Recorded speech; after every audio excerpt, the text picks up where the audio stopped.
హోలీ వంకతో ఓనర్ మొహం నిండా మత్తు కలిపిన రంగు పూస్తారు. మీరు ఏం రాశారు, వాసన చెండాలంగా ఉంది అంటుంది. ఇది పని చేస్తుంది అనుకుంటారు. తర్వాత ఆమెకు కళ్ళు తిరిగి నిద్రలోకి వెళ్ళిపోతుంది. మన ప్లాన్ సక్సెస్, మన ఓనర్ బేబీ హాయిగా పడుకుంది అంటాడు.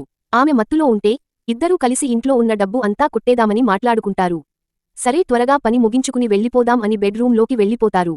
ఇంట్లో ఉన్నవి అన్నీ దొంగతనం చేసి పారిపోతుంటే ఎదురుగా పోలీస్ భర్త వస్తాడు. అతడిని చూసి షాక్ అవుతారు. లోపలికి పదండి అని తీసుకెళ్లి, ఇవన్నీ ఎక్కడికి తీసుకెళ్తున్నారు రా అంటాడు. ఇవి మేడం ఉతకమని చెప్పారు, అందుకే తీసుకెళ్తున్నాం అంటారు. అలా అయితే ఒకసారి పైకి చూడు అంటాడు. పైన సీసీ కెమెరా చూసి షాక్ అవుతారు. సార్ మమ్మల్ని క్షమించండి, ఏదో లైఫ్లో సెటిల్ అయిపోతాం అనే అత్యాశతో ఇలా చేశాం, ఇదే ఫస్ట్ టైం సార్ అంటారు. ముందు నోరు ముయ్యండి అని తన టీంకి కాల్ చేసి రమ్మంటాడు.